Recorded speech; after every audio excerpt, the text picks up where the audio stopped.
کیا کہا؟ گفت مشق نام لیلا می کنم، گفت مشق نام لیلا می کنم، خاطر خود را تسلی می دہم. کہا کہ لیلا کے نام کی مشق کر رہا ہوں اور اپنے دل کو تسلی دے رہا ہوں. ایک بار دوست کے گھر والے پکڑ کے لے گئے خانہ کعبہ اور اس سے کہلوایا کہ چل کے خانہ کعبہ کا پردہ پکڑ کے دعا کرو کہ اللہ لیلا کی محبت میرے دل سے نکال دے. کہا کہ ہاں ہاں ہاں ٹھیک. اب آرام سے چلا گیا اور خانہ کعبہ کا پردہ پکڑ کے کیا بولتا ہے؟ الہی تبت من کل المعاصی ولکن لا اتوب حب لیلا. کہا کہ اللہ ہر گناہ سے توبہ کرتا ہوں مگر لیلا کی محبت سے توبہ نہیں کروں گا. جاؤ. سب کہے کہ کم وقت اب تو ختم ہو گیا معاملہ. یہ تو بندوں کی محبت کا عالم ہے. تو آپ تو الحمدللہ اللہ اس کے رسول کے عاشق ہیں. اس کے لیے کیا کیا نہیں قربانی دی جا سکتی ہے. یہی مزاج صحابہ کرام کا بنایا دوستو بزرگوں. اس بنیاد پر ہمارا مزاج بھی پکا عاشقانہ ہونا چاہیے اور اسی کی دعوت دی گئی ہے. اس بنیاد پر آپ اندازہ کیجیے صحابہ کرام نے کتنی قربانیاں دیں اس دین کو کھڑا کرنے کے لیے. مار کے بدر میں اللہ کی طرف سے حکم آیا اور اچانک دودھ بھیڑ کروا دیا اللہ نے. نکلے تھے قافلے کو خبر لینے کے لیے مگر دودھ بھیڑ ہو گئی مار کے میدان مار کے بدر میں. کل ملا جلا کر کے 300 صحابہ کرام تھے اور جو مخالف تھے وہ تیار ہو کے آئے تھے. اس زمانے کے ترقی یافتہ اوزار ہتھیار جو کچھ ہو سکتے ان کے پاس تھے. ہم مسلمانوں کے پاس ملا جلا کر کے شاید 2 گھوڑے 8 تلواریں 6 زیرہیں اور بقیہ کل گاڑھا کا کرتا پہن کے مکہ چلانے والے تھے. بتائیے ہے نا. مگر بھیڑنت ہو گئی. جب بھیڑنت ہو گئی تو وہ ایسے لوگ تھے کہ ان میں ایک بھی کوئی نافرمان نہیں تھا. اللہ کی مدد آئی. اللہ نے مسلمانوں کی مدد کے لیے آسمانوں میں فرشتوں کو ٹریننگ دیا. کیا کہا؟ فَاضْرِبُوا فَوْقَ الْأَعْنَاقِ وَاضْرِبُوا مِنْهُمْ كُلَّ بَنَانٍ. وہی ٹریننگ دے کے بھیجا تھا. کہا جا کے گردنوں کے اوپر مارنا یعنی چھک چھک اڑا دینا اور انگلیاں 5 دینا کہ کہیں سے پکڑ ہی نہ سکے تلوار یا نیزہ یا کوئی اور چیز. لہذا جن کو فرشتوں نے مارا نا وہاں پر جلنے کا نشان تھا. سمجھ میں آ گیا. ایک آدمی دوڑا رہا ہے معلوم ہے کہ اب مارا تب مارا تو مارنے کے پہلے ہی گردن چھٹک گئی اس کی. اللہ نے پہلے 1000 پھر 3000 پھر 5000 فرشتوں کو بھیج دیا. یہ خدا کی مدد آئی کہ نہیں آئی؟ آپ اندازہ کیجیے. اس طرح خدا کی مدد آیا کرتی ہے اس طریقے سے. اور کتنی مصیبت آئی مگر یہ کہ کہیں احتاج سے فرمایا نکلنے کا مزاج ان کا نہیں تھا. اب یہ دیکھیے لگ بھگ 10,000 سے زیادہ کا لشکر جرار آ گیا. کہاں پر؟ غزوہ احزاب جس کو غزوہ خندق بولتے ہیں. اب یہ مسلمان تھوڑے سے تھے ابھی کیسے اپنے کو بچائیں. اب مدینے کے قلب میں یہودی آباد تھے جنہوں نے انہی لوگوں سے ساز باز کر لیا تھا. اب مسلمانوں کا معاہدہ توڑ دیا تھا. ان سے مل گئے تھے. مسلمانوں کو بڑا خطرہ تھا لہذا اپنی عورتوں کو ایک بڑے مکان میں رکھ دیا تھا. ان کا پلان یہ تھا کہ عورتوں کو بھی حملہ کر دیا جائے گا. مسلمان ادھر بچانے آئیں گے ادھر سے وہ حملہ کر دیں گے. معلوم ہے کہ یہودی آیا پتہ ہوتا لگانے کے واسطے. تو وہاں پر حسان ابن ثابت رضی اللہ تعالیٰ عنہ جو شاعر رسول کہلاتے ہیں تو ان کو پہرے کے لیے لگا دیا گیا تھا. حضرت صفیہ رضی اللہ عنہ نے کہا کہ دیکھو یہودی آ رہا ہے. کہا نہ مجھ کو ہمت نہیں ہے. وہ بیچارے ہمتی نہیں تھے اس لیے عورتوں کی پہرے داری کے لیے رکھ دیا گیا تھا. یہ تبلیغ والے جو ہے نا امیر بنا دیتے کسی مرد کو عورتوں کا. تو اب اس کے بعد وہ نہیں گئے، بس اپنے کہا کہ ڈنڈا لے کے نکلی، اب پچھوا سے جاتے جاتے مارا اتنا تیز کہ الٹ گیا، دائیں مار کے منہ آئی دیا۔ اب حسان جو صحابی سے کہا کہ جاؤ اس کے ہتھیار تو کھول لو، مرنے کے بعد ڈر لگ رہا ہے، بیچاری خود ہی گئی جا کے ہتھیار نوچ کے اس کے لے کر کے آئی۔ تو خیر اس طریقے سے ان کی سازش کیا ہو گئی، ناکام ہو گئی، مسلمان ہوشیار ہو گئے۔ اور ادھر مدینہ طیبہ کو بچانے کے واسطے اللہ کے رسول نے حکم دیا کہ مدینے کے 3 طرف خندق کھودی جائے، ایک طرف تو پہاڑی تھی ادھر سے حفاظت تھی، لہذا خندق کھودنے کا حکم دیا، وہ بھی خندق خوب چوڑی خوب گہری تاکہ کوئی گھوڑا دوڑا کے بھی اس پار نہ پہنچ سکے۔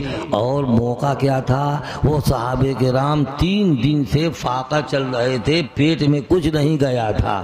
اب موسم جانتے ہیں کیسا تھا، ایک دم برفیلی ہوا چل رہی تھی، نہایت سخت جو ہے موسم سردی کا تھا۔ اسی حالت میں صحابہ کرام وہ خندق کھود رہے ہیں، اور خود اللہ کے رسول صلی اللہ علیہ وسلم بھی شریک خندق کھودنے میں۔ خندق کھودتے کھودتے حال یہ تھا، اللہ کے رسول کا یہ سینے مبارک کا رنگ پتہ نہیں چل رہا تھا، گرد و غبار سے اٹ گیا تھا، اور آپ بھی پتھر باندھے ہوئے تھے۔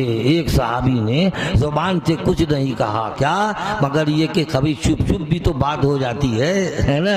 ایک صحابی نے اللہ کے رسول کے سامنے اپنا کرتا اٹھا کے دکھایا، ایک پتھر بندھا ہوا تھا، تو اللہ کے رسول بھی زبان سے کچھ نہیں بولے، اپنا کرتا اٹھا کے دکھا دیا، 2 پتھر بندھے تھے۔ کیا مطلب میرے دوست، میرے صحابی، تو اگر 3 دن سے بھوکا ہے تو رسول 6 دن سے بھوکا ہے۔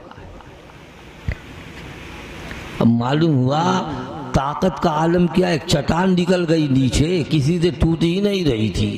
اللہ کے رسول سے کہا کہ ایسی بات ہے، کہا کہ ابھی چلتا ہوں۔ معلوم ہوا کہ لیا کلہاڑا اور پیچھے کی طرف سے مارا، ایک مرتبہ بخاری شریف میں ہے کہ قصیبم مہیلا ہو گیا، بہتی ہوئی ریت، کیا ہو گئی، بہتی ہوئی ریت، اور 3 مرتبہ آپ نے مارا، ہر مرتبہ چنگاری نکلی، اور آپ نے خوشخبری دیا بصرہ کی، ملک شام کی اور دیگر ممالک کی آپ نے۔ تو منافقین لگے تانا مارنے کا کہ بھائی دیکھو رہنے کو جھوپڑی میں، خواب دیکھے محل کا، اپنے بچانے کے لیے خندق کھود رہے ہیں۔ اور آپ کی آواز میں بڑی جو ہے نا کمزوری پیدا ہو گئی تھی۔ حضرت جابر بن عبداللہ رضی اللہ تعالیٰ عنہ نے اپنی بیوی سے کہا کرے بھلی عورت کچھ ہے، کہا کہ ہاں تھوڑا سا جو ہے، کہا کہ جلدی بناؤ، آٹا بناؤ۔ اللہ کے رسول کے آواز میں کمزوری ہے، لگتا ہے کہ بڑی بھوک لگی ہے۔ اور اس کے بعد کہا کہ چھوٹا سا بچہ تھا، کہا کہ اس کو ذبح کر کے میں گوشت جو ہے ہانڈی پر رکھ دیتا ہوں۔ اب اللہ کے رسول سے کہا، جانتے ہو بیوی بڑی تیز ترار تھی، کہا کہ ہے سنی ہو، کہا کہ اللہ کے رسول کے سوا 2 آدمی 3 آدمی تو بڑھتی نہ ہونے پائیں، بے عزت مت کرنا مجھ کو۔ کہا کہ نہیں بالکل نہیں، تاکہ یہی کہوں گا۔ تو وہ دھیرے سے کہا کہ دیکھیے اپنے ساتھ 2-3 آدمی کو لے لیجئے، اور اس کے بعد چلیے، چھوٹا سا بچہ تھا، چند روٹیاں ہیں۔ اللہ کے رسول نے اعلان کر دیا، اے میرے صحابہ، جابر کے دعوت، اور ان سے کہا کہ دھیرے سے جاؤ اور جا کر کے ایک روٹی پکانے والی کو اور بلا لو، بچاؤ 2-4 روٹی کا آٹا ہے، اور ایک روٹی پکانے والی کو اور بلا لو، اور آٹا گود کے اس کا ڈھکنا کھولنا مت، میں جب تک آ نہ جاؤں۔ اور اس کے بعد جو ادہن چڑھا ہوا ہے ہانڈی میں گوشت کا، کہا کہ اس کو بھی کھولنا مت۔ چنانچہ اب معلوم ہوا کہ پیچھے پورا مہجن آ رہا ہے، پورا لشکر گویا کہ آ رہا ہے، 1000 تقریباً صحابہ کرام تھے، وہ آ رہے ہیں۔ اب جا کے بیوی سے کہا کہ ارے وہ تو بہت بڑا لشکر لے کے آ رہے ہیں، بگڑ گئی۔ کہا کہاں رہے تم تھے، تیرا ایسا ناس ہو ہے نا۔ اب تیز ترار عورتیں ایسی نہیں بولتی ہے، خوب کھری کھوٹی کینچی کی طرح زبان چلتی ہے، معلوم ہوا چلی رہنے۔ کہا کہ ارے بھلی عورت، جو تم نے کہا تھا، میں نے اللہ کے رسول سے کہا تھا، اب وہ لے کے آ رہے تو میں کیا کروں۔ اب آئے، سب کو بیٹھا دیا، اور اس کے کے بعد عورتوں سے کہا کہ اسی میں ہاتھ ڈال ڈال کے لوئی نکالتے جاؤ، اور لوئی نکالتی جا رہی ہیں اور روٹی پکتی جا رہی ہے، نکلتی جا رہی ہے، پکتی جا رہی ہے۔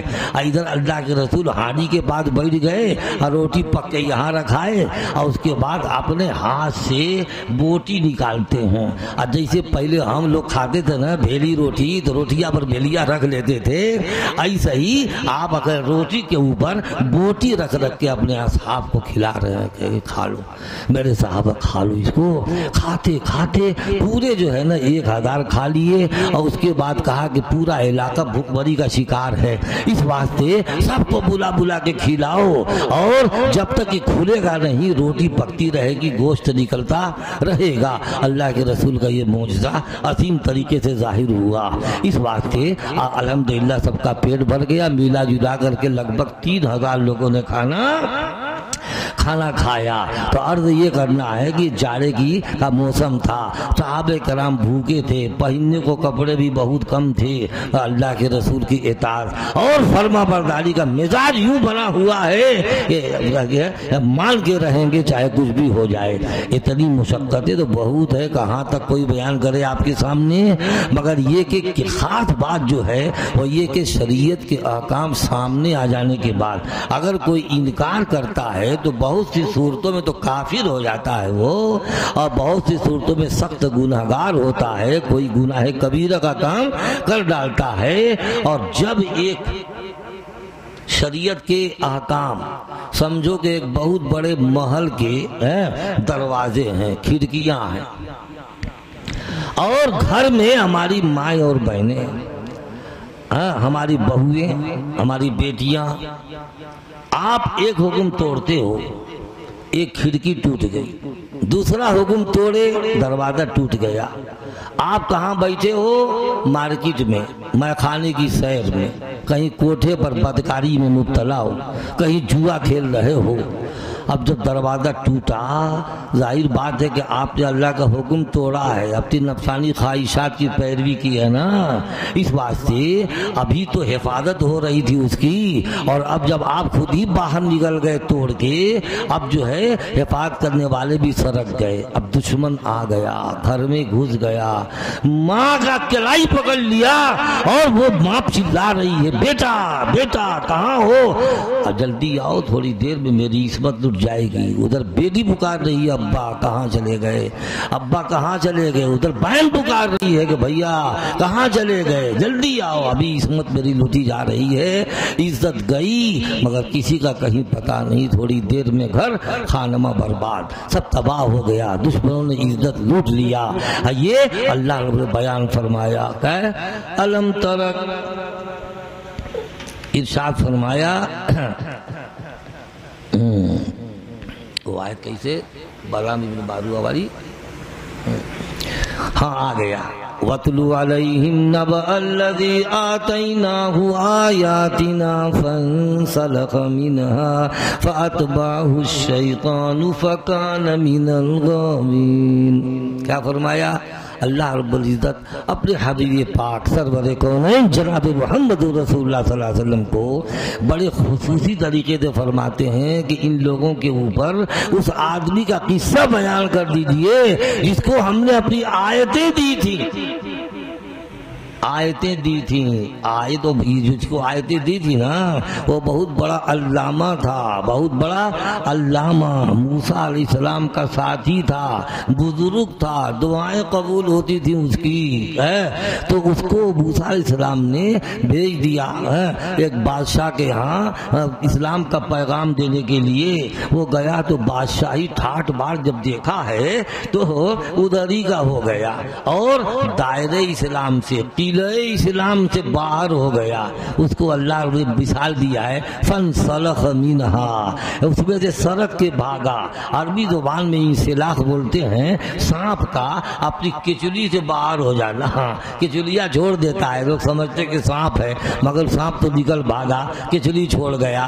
ایسا ہی ہم جب تک کہ اسلام کے دائرے میں ہیں گویا کہ ہم ایک قلعے میں بند ہیں، اب اسے سرک کے اگر بھاگ جائیں گے تو ظاہر بات یہ کھول خالی پڑا ہوا ہے اور خانے خالی دا دیو بھی گیرت، خانے خالی کو شیطان پکڑ لیتا ہے، لہذا اب جو ہے آپ تو بھاگ گئے، فانطلق بینہا فاتبعہ الشیطان، شیطان نے اس کا پیچھا کیا، فکان من الغاوین، کیا ہوا؟ ارے بارش آ گئی، ارے تیز نہ ہو تو اللہ کی رحمت ہے، لیے جاؤ، کیا پریشانی ہے؟ ہاں اب دعا ہی کر دے تو اچھا، چلیے دعا کر لیجیے، پھر کبھی موقع ملا تو تکمیل ہوگی، ابھی تو اصل مقصد تک پہنچ نہیں پائے، چلو دعا کرو۔ الحمدللہ رب العالمین والصلاة والسلام علی سید المرسلین، ربنا ظلمنا انفسنا وان لم تغفر لنا وترحمنا لنکونن من الخاسرین۔ اے اللہ اس مختصر سی دعا کو قبول فرما، دنیا آخرت کی ساری بھلائیاں ہمیں نصیب فرما، دشمنوں کے غلط پروگراموں سے ہماری حفاظت فرما، ہمارے مساجد مقابر مدارس کی حفاظت فرما، اللہ ہمارے جان و مال کی حفاظت فرما۔ ربنا تقبل منا انک انت السمیع العلیم وتب علینا انک انت التواب الرحیم، وصلی اللہ تعالی علی خیر خلقہ محمد وآلہ واصحابہ اجمعین برحمتک یا ارحم۔